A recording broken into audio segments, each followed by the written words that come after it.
It's true that there's a lot of tone policing when it comes to women in the conservative movement, and a lot of them frankly don't like Trump. As someone who was working in conservative media at the time, I can tell you that a lot of them were pulling for Nikki Haley during the primaries, and that is pretty out of step with the base. They're triggered by Trump because of his womanizing, his brashness, his joy for life.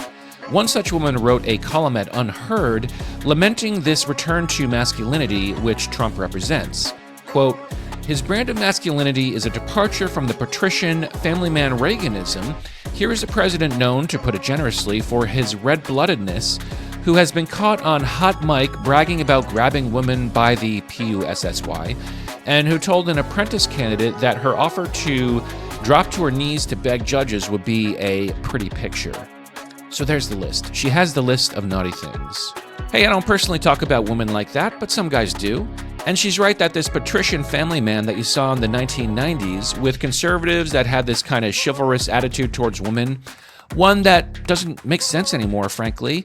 After decades of women receiving preferential treatment in careers, promotions, men being portrayed like villains in the media, chivalry is pretty dead, yes. So how does Elon Musk fit in with this excoriation of masculinity? The author of this article, Poppy Sowerby, pen name, concedes that Musk and the boys in Doge don't exactly fit in with Trumpian masculinity. Quote, "These unsexy, unslick, and unelected neurodivergents are the alleged brains behind the operation, but perhaps these buck-toothed mathletes might fail at slashing departmental spending." Wow. So the feminists also hate Elon Musk and by association the Doge team, who aren't exactly tech bros, but at least tech whizzes. But Musk is no jock like Trump. According to Unheard, Musk was on the chess team in high school and the victim of bullying. Well, who's laughing now? Now the tech nerds are the alphas. Quote, "Burnished by their sudden importance as titans of social media, the nerds can for the first time bag all the babes and kudos they might once have dreamed of.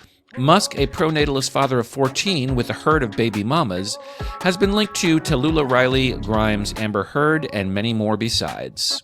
So surely the female conservatives tone policing the right long for the days of George H.W. Bush deferring to his wife Barbara, rather than Musk and his multiple baby mamas, some of whom he can't be bothered to call back, such as Ashley St. Clair, but that's another story. According to Justine, Musk's first wife, he literally told her that she was his, quote, starter wife, and Trump, of course, is on his third. And no article of this sort would be complete without bellyaching about Andrew Tate. Sowerby laments that Musk restored Tate's account on X, so he's allowed free speech. And she seems to wish that MAGA would disavow Tate. Don Jr. has made supportive statements of Andrew Tate, referring to charges against him as, quote, absolute insanity. As to whether Trump helped with Tate's liberation from Romania, Sowerby quotes Tate's lawyer as stating, quote, "Do the math, these guys are on the plane." So Tate is a lot more controversial than Trump or Musk, given the allegations against him.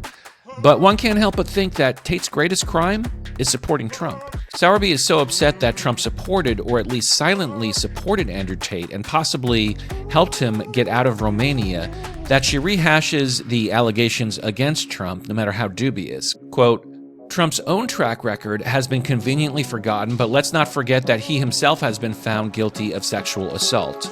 Pause. I don't think Trump is guilty of sexually assaulting anybody. Even in his comment about grab them by the PUSSY, he said they let you do it, which is, by definition, consent. So Tate is a lot more controversial than Trump or Musk, given the allegations against him. But one can't help but think that Tate's greatest crime was using his significant following to help get President Trump elected. And that, for conservative female influencers, is unforgivable.